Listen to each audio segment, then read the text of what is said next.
किसी समय की बात है, एक राजा ने अपने दरबार में पंडित जी को पूजा पाठ के लिए बुलाया। पूजा के बाद राजा ने पंडित जी से 3 जटिल सवाल पूछे। 1. भगवान कैसे दिखते हैं? 2. भगवान कहां तक देख सकते हैं? 3. भगवान क्या करते हैं? पंडित जी थोड़े सोच में पड़ गए और बोले, महाराज, इन सवालों के उत्तर देने के लिए मुझे थोड़ा समय चाहिए। राजा ने उन्हें 1 महीने का समय दिया। पंडित जी घर लौट आए, लेकिन कई दिनों तक उत्तर नहीं सूझा।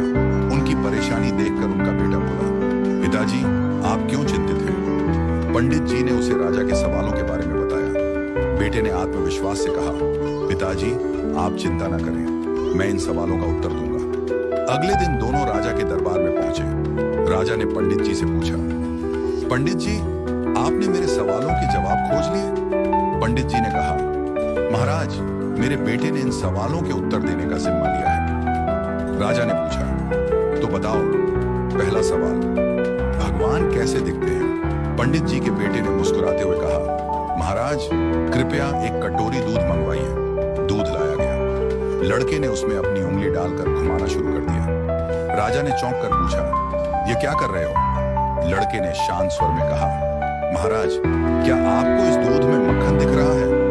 राजा ने सिर हिलाया और कहा, नहीं।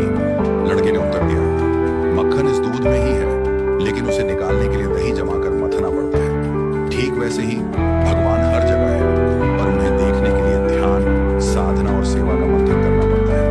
राजा ने मुस्कुराते हुए कहा, अच्छा उत्तर दिया। अब बताओ, भगवान कहां तक देख सकते हैं? पंडित जी के बेटे ने कहा, महाराज, कृपया एक दिया मंगवाइए और उसे जलाइए। दिया जलाया गया और उसकी रोशनी चारों ओर फैल गई। लड़के ने पूछा, इस दिए की रोशनी कहां तक जा रही है? राजा ने कहा, यह तो पूरे कमरे में फैल रही है। लड़के ने उत्तर दिया, ठीक वैसे ही भगवान की दृष्टि की कोई सीमा नहीं है। जैसे इस दिए की रोशनी हर दिशा में फैलती है और सब कुछ देखती है, वैसे ही भगवान भी हर जगह सब कुछ देख सकते हैं। राजा ने संतुष्ट होकर कहा, बहुत अच्छा उत्तर दिया। अब बताओ, भगवान क्या करते हैं?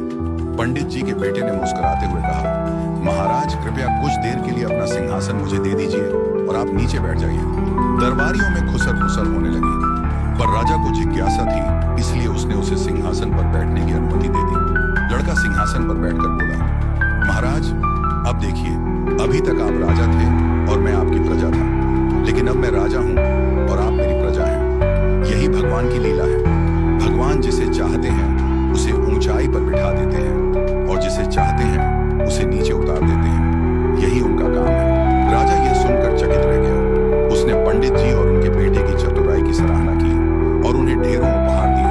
राजा ने कहा, आज तुमने मुझे भगवान की शक्ति, दृष्टि और कार्यों का गूढ़ रहस्य समझा दिया। इस घटना के बाद राजा ने विनम्रता और सेवा का भाव अपनाया, क्योंकि वह समझ गया था कि भगवान हर जगह हैं और हर रूप में विद्यमान है। If you like the video, please like, comment and subscribe my channel.